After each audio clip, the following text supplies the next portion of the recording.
The darning technique that we used on the back of the pocket of this pant, another area where it comes in handy is if a client brings you a jean button. Sometimes the jean button gets pulled right through and there's damage done to the material itself. So we are actually going to use that darning technique to close and reinforce this area and then put on a new jean button. For this, I'm not going to add material on the back. It just looks neater, and the darning we are going to be doing will be heavy enough to hold the new jean button into place. So we're going to put our work underneath the machine like we did. Kind of push all the extra material that's kind of fraying down, because our darning will seal that all together. You may notice that it's really thick in this area because we have the waistband.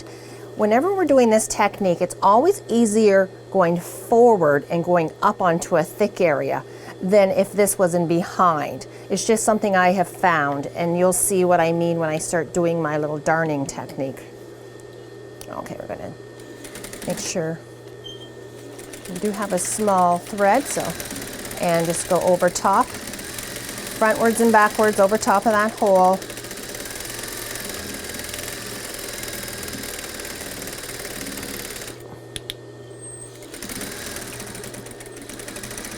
Because it is thicker, I'm giving this a little bit of a push to get up over that little bump. But I want to make sure I reinforce this well. You don't want your new button pulling through. All right, let's take a look and see how that's looking. I can feel that there's still a little bit here that needs the weaving, so I'm going to make sure my threads are up and out of the way and go over that a little bit more.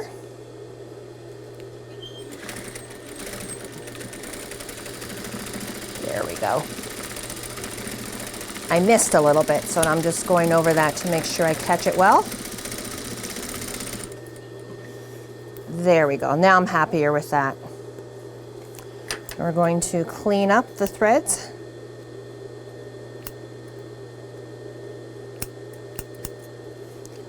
Clean up the threads on the back, and we can see how that's reinforced there also.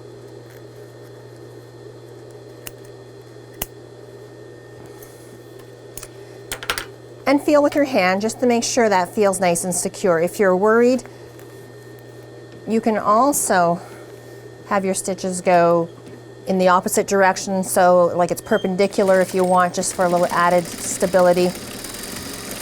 It's not going to show because your button's going to be right over top. That feels better to me. That feels nice and secure.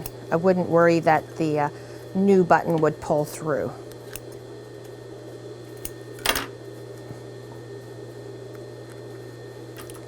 There we go.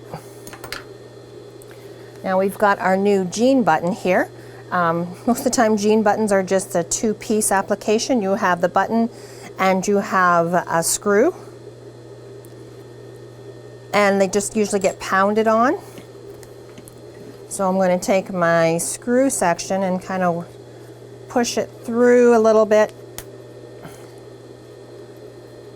as best as you can. If it doesn't come all the way through, that's fine, as long as you can see the point, because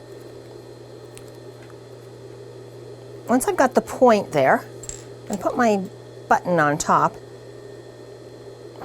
and I'm going to pound that into place. I don't want to pound right onto my jean button because it may, I don't want to discolor it or chip it. So I usually take a piece of the pant, that right on top like that, nothing too fancy, and just give it a little bit of a tap.